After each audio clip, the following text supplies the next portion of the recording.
Hello दोस्तों, channel में आपका फिर से स्वागत है। रिवर्सल ट्रेडिंग सबसे प्रॉफिटेबल ट्रेडिंग स्ट्रैटेजीज में से एक हो सकती है जिसका आप उपयोग कर सकते हैं। आप ट्रेंडिंग मार्केट्स, रेंजिंग मार्केट्स और यहाँ तक ट्रेंड के अगेंस्ट भी रिवर्सल ट्रेड्स कर सकते हैं। हमने इस प्राइस एक्शन कोर्स की 6th एपिसोड में रिवर्सल से संबंधित कॉन्सेप्ट्स पर चर्चा की है। रिवर्सल्स कैसे काम करते हैं, इसके बारे में बेसिक आइडियाज जानने के लिए उस वीडियो को देखें। हालांकि इस वीडियो में हम प्राइस एक्शन के संबंध में रिवर्सल ट्रेडिंग स्ट्रैटेजीज के बारे में बात करेंगे। रिवर्सल्स आमतौर पर ट्रेंड डायरेक्शन में चेंज से जुड़े बड़े प्राइस चेंजेस को रिप्रेजेंट करता है। लेकिन बात यह है कि जब ये फॉर्म होना शुरू होता है तो एक रिवर्सल एक पुलबैक से अलग नहीं होता है। उनके बीच मुख्य अंतर यह है कि एक रिवर्सल कंटिन्यू रहता है और एक नया ट्रेंड बनाता है, जबकि एक पुलबैक एंड होता है और फिर प्राइस ट्रेंडिंग डायरेक्शन में वापस जाने लगती है या बस प्राइस प्रीवियस ट्रेंड डायरेक्शन में जारी रहेगी। रिवर्सल्स इंट्राडे में होते हैं और काफी जल्दी होते हैं, लेकिन वे डेली, वीकली और मंथली टाइम फ्रेम्स में भी होते हैं। इसलिए रिवर्सल अलग अलग टाइम पीरियड्स पर होते हैं जो डिफरेंट ट्रेडर्स के लिए रेलेवेंट होते हैं। इसलिए 5 मिनट के चार्ट पर इंट्राडे रिवर्सल एक लॉन्ग टर्म इन्वेस्टर के लिए कोई मायने नहीं रखता है जो डेली या वीकली चार्ट्स पर रिवर्सल के लिए देख रहा है। फिर भी एक इंट्राडे ट्रेडर के लिए 5 मिनट का रिवर्सल बहुत इंपॉर्टेंट है। एक रिवर्सल ट्रेडर अनिवार्य रूप से एक काउंटर ट्रेंड ट्रेडर है जो एग्जिस्टिंग ट्रेंड या एग्जिस्टिंग मार्केट मोमेंटम के अगेंस्ट ट्रेड कर रहा है। उदाहरण के लिए मान लें कि मार्केट ऊपर की ओर चल रहा है जो हायर हाइज और हायर लोज की एक श्रृंखला बना रहा है। एक रिवर्सल ट्रेडर के रूप में आप उस अप ट्रेंड में शॉर्ट करना चाहेंगे, या उदाहरण के लिए यदि मार्केट डाउन ट्रेंड में है तो एक रिवर्सल ट्रेडर के रूप में आप ट्रेंड और मोमेंटम के खिलाफ ट्रेडिंग करना चाहेंगे। रिवर्सल ट्रेडिंग, विशेष रूप से ट्रेंड रिवर्सल ट्रेडिंग, मार्केट में ट्रेडिंग करने का एक लाभदायक तरीका हो सकता है। हालांकि किसी भी अन्य ट्रेडिंग स्ट्रैटेजी की तरह रिवर्सल ट्रेड करने का एक सही और गलत तरीका है। इससे पहले कि हम रिवर्सल ट्रेडिंग करने के सही तरीके के बारे में बात करें, पहले मैं समझाता हूँ कि आपको मार्केट रिवर्सल्स का ट्रेड कैसे नहीं करना चाहिए, या बस मैं उन कॉमन मिस्टेक्स के बारे में बात करूंगा जो ट्रेडर्स रिवर्सल ट्रेडिंग करते समय करते हैं। पहला और सबसे महत्वपूर्ण पॉइंट, फॉलिंग नाइफ को कैच नहीं करना है। यदि आप यह नहीं जानते हैं कि कैचिंग ए फॉलिंग नाइफ क्या है, तो इसका मतलब है एक लॉन्ग ट्रेड लेने की कोशिश करना जब मार्केट क्रैश हो रहा है। मान लीजिए कि बाजार हर दिन गिर रहा है, तो आपको आंख मूंदकर किसी ट्रेड में एंटर नहीं करना चाहिए, सिर्फ इसलिए कि आप एक रिवर्सल ट्रेडर हैं जो डिप्स में खरीदना और हाइज में बेचना चाहते हैं। फॉलिंग नाइफ के समान एक क्रैशिंग मार्केट को पकड़ने की कोशिश करने में बिल्कुल कोई समझदारी नहीं है। और ऐसा क्यों है? क्योंकि यदि आप बाजार के लो लेवल्स पर खरीदारी कर रहे हैं तो आपके लिए अपना स्टॉप लॉस सेट करने के लिए कोई लॉजिकल लेवल्स नहीं है, कोई सपोर्ट या मार्केट स्ट्रक्चर नहीं है जिसका आप रेफरेंस कर सकें। साथ ही ऐसे कोई इंडिकेशन नहीं है कि डाउन ट्रेंड जल्द ही एंड हो सकता है।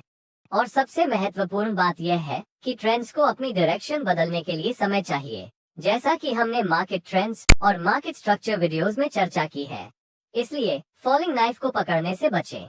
अब एक और मिस्टेक जो ट्रेडर्स करते हैं वो यह अनुमान लगाते हुए फर्स्ट पुलबैक का ट्रेड करने का प्रयास करते हैं कि यह रिवर्सल होगा।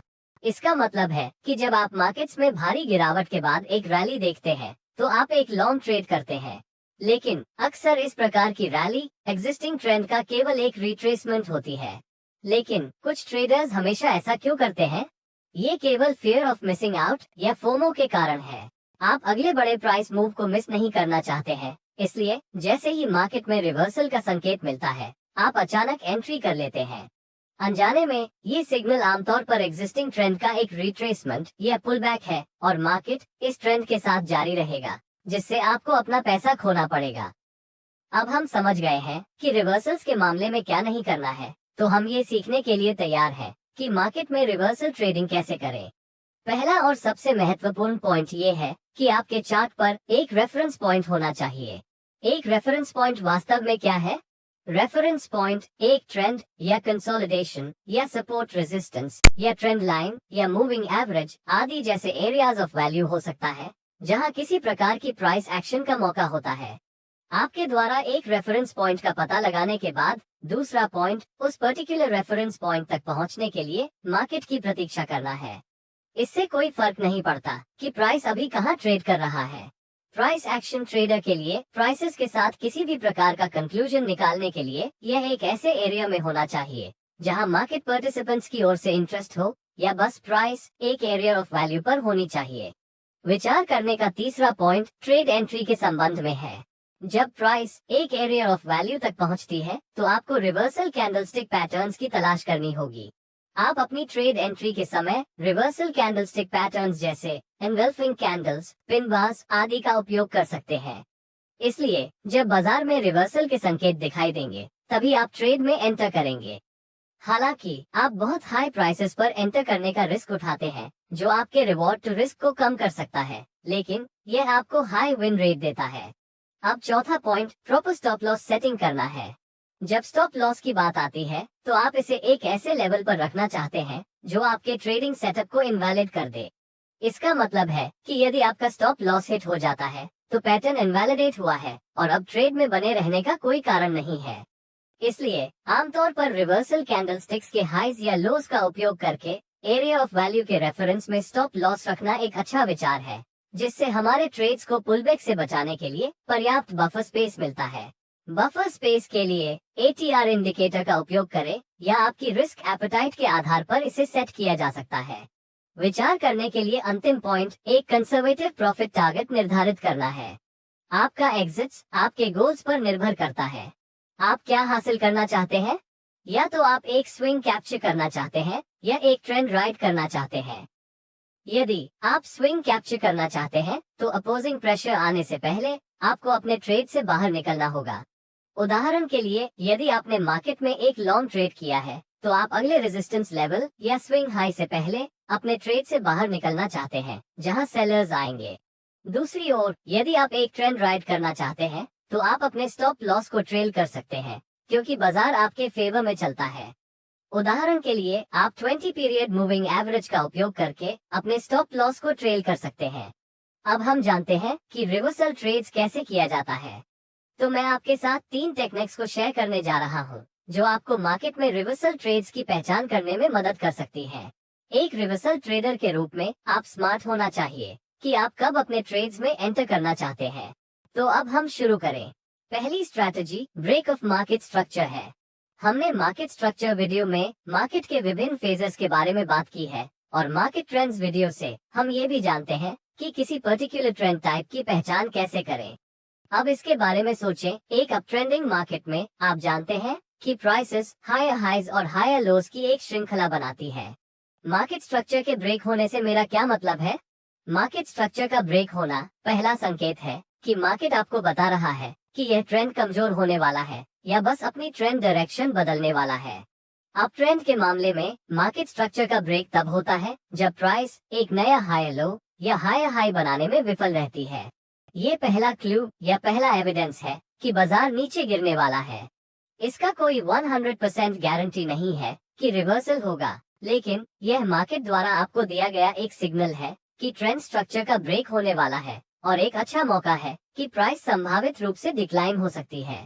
फिर से ये कॉन्सेप्ट जो मैंने अभी आपके साथ शेयर की है, अप ट्रेंड को रिवर्स करने के लिए हम अप ट्रेंड मार्केट स्ट्रक्चर के ब्रेक की तलाश कर रहे हैं। यानी हम जो देख रहे हैं वो लोअर हाइज और लोअर लोज है जो एग्जिस्टिंग अप ट्रेंड सेटअप को इनवैलिड कर देता है।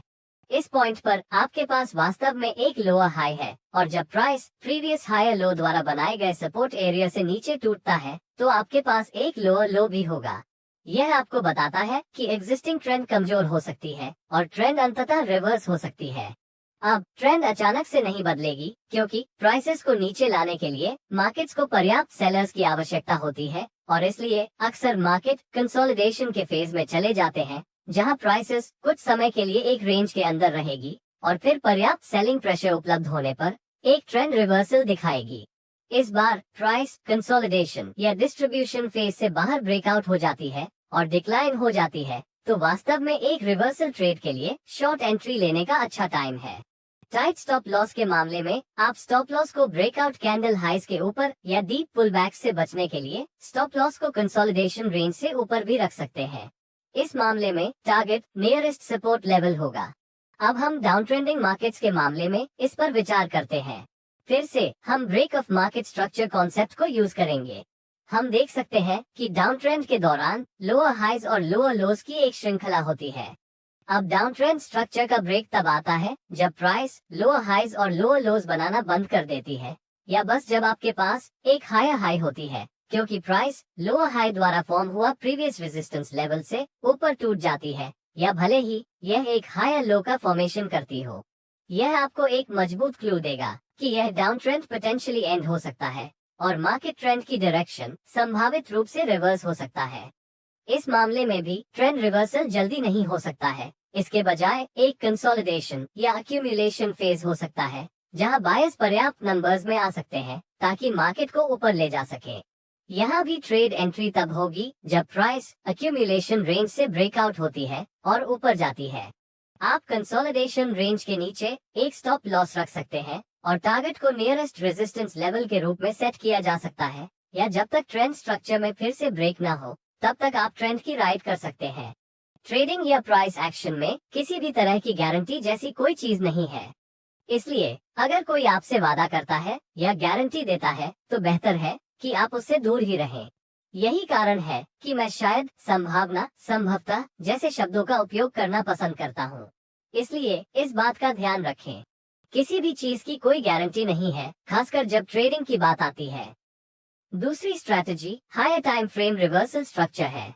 मार्केट में इस बात पर ध्यान देना बहुत महत्वपूर्ण है कि आप बड़ी पिक्चर के रेफरेंस में कहाँ हैं, या बस आपको ध्यान देना चाहिए कि हायर टाइम फ्रेम्स में प्राइसेस क्या कर रही हैं। इस उदाहरण में प्राइस इस स्विंग हाई से ऊपर टूट जाता है और फिर यह सपोर्ट लेवल से नीचे गिर जाता है। इस पॉइंट पर बहुत से अनजान ट्रेडर्स ने अपसाइड ब्रेकआउट खरीदा होगा, केवल गलत ट्रेड पर पैसा खोने के लिए। और ऐसा क्यों है? आपने चार्ट में जो देखा है वो 4 घंटे की टाइम फ्रेम में है। अब उसी चार्ट को एक हायर टाइम फ्रेम पर देखते हैं, उदाहरण के लिए एक दिन की टाइम पीरियड पर। हायर टाइम फ्रेम चार्ट पर यह स्पष्ट है कि majority traders previous support level में ब्रेकआउट खरीद रहे हैं, जैसा कि दिखाया गया है, जो एक रेजिस्टेंस के रूप में कार्य कर सकता है, और इसलिए यह एक लो प्रोबेबिलिटी ब्रेकआउट ट्रेड बनाता है। इसका मतलब है कि वो ह्यूज सेलिंग प्रेशर के अगेंस्ट खरीदारी कर रहे हैं। आपको क्या लगता है कि क्या होगा? इसमें कोई आश्चर्य की बात नहीं है कि मार्केट रेजिस्टेंस लेवल से क्यों रिवर्स हो गया है। Higher time frame reversal structure से मेरा यही मतलब है। तो हम वास्तव में क्या देख रहे हैं? इस स्ट्रैटेजी के मामले में आपको सपोर्ट या रेजिस्टेंस जैसे higher time frame areas of value की तलाश करनी होगी, जहां प्राइसेस रिवर्स हो सकती हैं, और फिर आप कंफर्मेशन के लिए रिवर्सल कैंडलस्टिक्स की मदद से लोअर टाइम फ्रेम्स पर ट्रेड एंट्री ले सकते हैं। इस मामले में एक फॉल्स ब्रेकआउट था और आप अपने स्टॉप लॉस को लगाने के लिए इस फॉल्स ब्रेकआउट के हाई लेवल्स का लीवरेज उठा सकते हैं। अब तीसरी स्ट्रैटेजी जिसके बारे में हम चर्चा करेंगे वो है मूविंग एवरेजेस का उपयोग करना। आप रिवर्सल ट्रेडिंग के लिए मूविंग एवरेजेस का उपयोग कर सकते हैं। इस विशेष टेक्निक में हम पोजिशनल ट्रेडिंग पर्सपेक्टिव के साथ 100 SMA या 200 SMA जैसे लॉन्गर पीरियड्स के मूविंग एवरेजेस का उपयोग करेंगे।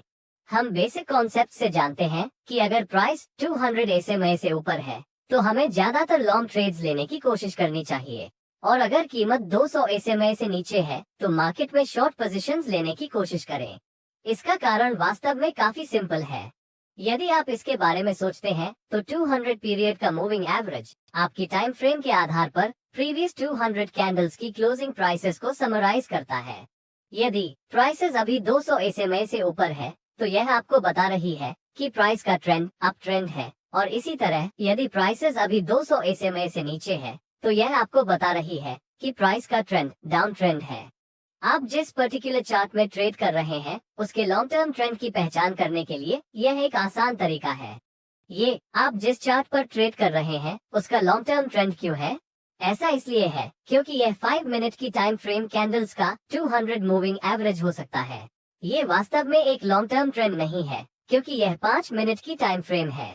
इसी तरह ये डेली टाइम फ्रेम पर 200 मूविंग एवरेज हो सकता है। फिर यह एक बहुत लॉन्ग टर्म टाइम पीरियड है। तो वास्तव में चार्ट का लॉन्ग टर्म ट्रेंड आप किस टाइम फ्रेम पर ट्रेड कर रहे हैं उस पर निर्भर करेगा। इस उदाहरण के लिए 200 SMA और एक दिन की टाइम फ्रेम का उपयोग करें। यहाँ प्राइस 200 SMA से ऊपर है, इसका मतलब है कि आप इस मार्केट कंडीशन में लॉन्ग ट्रेडिंग अपॉर्चुनिटीज की तलाश करना चाहते हैं। हम एक एरिया ऑफ सपोर्ट की योजना बना सकते हैं और हर बार जब प्राइस सपोर्ट एरिया में आता है तो यह एक प्राइस रिजेक्शन बनाता है जो हमारे ट्रेड सेटअप को वैलिडेट कर रहा है। लेकिन ध्यान देने वाली मुख्य बात यह है कि प्राइस एक कंसोलिडेशन बना रहा है और इसने कई बार सपोर्ट लेवल का टेस्ट किया है। और आप जानते हैं कि एपिसोड 6 में सपोर्ट और रेजिस्टेंस के बारे में चर्चा की गई सिंपल कॉन्सेप्ट से इसका क्या मतलब है, और वास्तव में ऐसा ही हुआ। प्राइस सपोर्ट लेवल से ब्रेकआउट हो गई और यहाँ तक अच्छी मोमेंटम के साथ 200 SMA से नीचे चली गई। इन दोनों एरिया ऑफ वैल्यूज से किसी भी प्रकार की कोई प्राइस रिजेक्शन नहीं थी। अब आपके पास शॉर्ट बायस हो सकता है क्योंकि प्राइस 200 SMA से नीचे ट्रेड कर रही है और आप मार्केट में शॉर्ट ट्रेड्स लेने के अवसरों की तलाश कर सकते हैं। इस तरह आप वास्तव में 200 SMA का उपयोग कर सकते हैं ये जानने के लिए कि आपको मार्केट में लॉन्ग होना चाहिए या शॉर्ट होना चाहिए। अपने बायस की पहचान करने के बाद सपोर्ट और रेजिस्टेंस जैसी मार्केट स्ट्रक्चर का रेफरेंस लें या यहाँ तक 200 मूविंग एवरेज का उपयोग उस एरिया ऑफ वैल्यू की पहचान करने के लिए करें जिससे आप ट्रेड करना चाहते हैं। और कभी कभी प्राइस 200 SMA का टेस्ट करेगी जो रेजिस्टेंस का एरिया है, और अगर यह हाइस के ऊपर एक फॉल्स ब्रेकआउट साबित होता है तो हम रिवर्सल कैंडलस्टिक पैटर्न की मदद से नीचे की ओर एक रिवर्सल ट्रेड ले सकते हैं। वैसे भी 200 SMA ट्रेंड रिवर्सल की पहचान करने और ट्रेंड के राइट साइड पर ट्रेड करने में आपकी मदद करते हैं। अब ये कुछ तकनीकें हैं जिन्हें आप अपना सकते हैं और मार्केट कंडीशंस में बैक टेस्ट करके जांच सकते हैं कि क्या वे आपके लिए काम करते हैं।